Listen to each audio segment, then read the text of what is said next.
Hello everyone, कैसे हैं आप सब। Very very good morning. आज मैं लेकर आया हूँ आपके लिए, अगर आपका अटेम्प्ट दिसंबर 2025 में है और आप ग्रुप टू की तैयारी कर रहे हैं, तो ग्रुप टू में हमारा सब्जेक्ट आता है पेपर नंबर 12, मैनेजमेंट अकाउंटिंग। तो बहुत सारे स्टूडेंट मैनेजमेंट अकाउंटिंग को लेकर ये कंफ्यूज होते हैं कि मैं पहले क्या चैप्टर करूँ और बाद में क्या करूँ। तो इसलिए आज की वीडियो के अंदर मैं लेकर आया हूँ आपके लिए एबीसी एनालिसिस कि जो ए वाले टॉपिक है वो तो है बहुत इंपॉर्टेंट और 100% उसमें एग्जाम में पूछा जाएगा।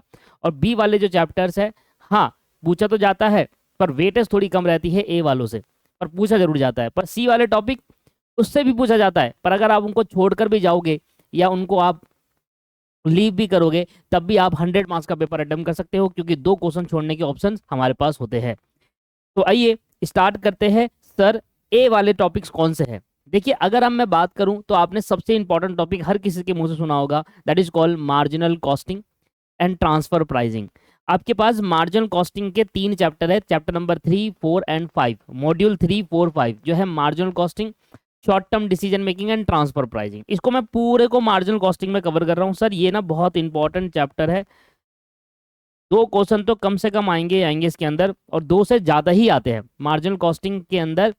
एंड ट्रांसफर प्राइसिंग, वो दोनों चैप्टर जो है ये बहुत इंपॉर्टेंट चैप्टर है, ट्रांसफर प्राइसिंग। इसके बाद अगर हम बात करें तो मार्जिन कॉस्टिंग ट्रांसफर प्राइसिंग के बाद आपको करना चाहिए स्टैंडर्ड कॉस्टिंग। और स्टैंडर्ड कॉस्टिंग में हमें कौन से पे फोकस करना है, उल्टे पे करना है आपको। पहले फिक्स्ड ओवरहेड वेरिएंस करो, फिर वेरिएबल करो, फिर लेबर करो, फिर मटेरियल करो। उल्टा चलते हैं लोग स्टूडेंट, पहले मटेरियल, लेबर, वेरिएबल और फिक्स करते हैं, जबकि पेपर में इंपॉर्टेंस पहले फिक्स्ड ओवरहेड आता है। जब स्टैंडर्ड कॉस्टिंग कर रहे होंगे आप, तो पहले फिक्स्ड ओवरहेड, अगर आप पहली बार पढ़ रहे हो तब तो आपको स्टार्टिंग से ही करना पड़ेगा। बट अगर आप पढ़ चुके हो और आप रिवीजन कर रहे हो, आप थोड़ी मेहनत करना चाहते हो रिवीजन एक्स्ट्रा, तो आप पहले फिक्स्ड पे फोकस करिए, वो ज़्यादा इंपॉर्टेंट है। एंड इसमें आप आ जाता है बजट। देखिए, ये 3 चैप्टर ऐसे हैं जो बहुत इंपॉर्टेंट चैप्टर्स है।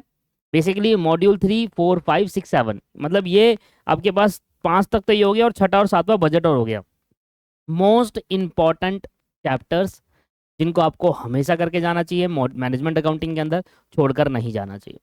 अगर मैं बात करूं कि सर कौन सा ऐसे चैप्टर है जिनकी वेटेज थोड़ी सी कम है पर आते वो है और समय भी उसमें कम लगता है, मैं तो कहूंगा कि बी वाले चैप्टर्स को आप भी प्रायोरिटी दो। क्योंकि बी वाले जो एनालिसिस में रखे हैं वो है एक्टिविटी बेस्ड कॉस्टिंग, प्यारा chapter, activity based costing and divisional performance measure. ये वो जो चैप्टर है, activity based costing and divisional performance measure, इनकी अपनी वेटेज 20 मार्क्स की रहते हैं, मतलब 20 मार्क्स की इनकी वेटेज रहती है। सर सोचो, देखिए इन 3 चैप्टर की जो वेटेज है वो 60 मार्क्स की है। इन 3 चैप्टर की वेटेज 60 मार्क्स की है, और इसकी अकेले इन 2 चैप्टर की वेटेज 20 मार्क्स की है। उसकी अकेले की 30% है, वो दो दो chapter margin costing transfer pricing, 15 marks 15 marks का है। सर मेरी बात सुनिए, अगर आप मैनेजमेंट अकाउंटिंग करना चाहते हैं तो आपको ए और बी पे ज़्यादा फोकस करना है। अब आपकी मर्जी है, पहले आप छोटे टॉपिक्स कर लो या बड़े टॉपिक्स पे चले जाओ, या आपके ऊपर देखना है। बट जो सी वाले टॉपिक है उनको आप लीव भी करके जाओगे तो चलेगा, आप 100 मार्क्स का पेपर अटेम्प्ट कर सकते हो, बिल्कुल कर सकते हैं। जैसे कि सर ये तो 60 और 20 80 हुआ, दोस्त वो एमसीक्यू भी तो है, एमसीक्यू भी तो है। और साथ में जरूरी नहीं है, क्योंकि पेपर 100 मार्क्स का नहीं आएगा, पेपर 127 या 28 मार्क्स का आता है। तो सर जहां पर वेटेज जैसे 20 मार्क्स की वेटेज दे रही है, जरूरी नहीं है 20 का ही आए, क्या पता 30 का दे दे, क्या पता 30 का दे दे, क्योंकि उनको कहीं ना कहीं तो बढ़ाना पड़ेगा ना।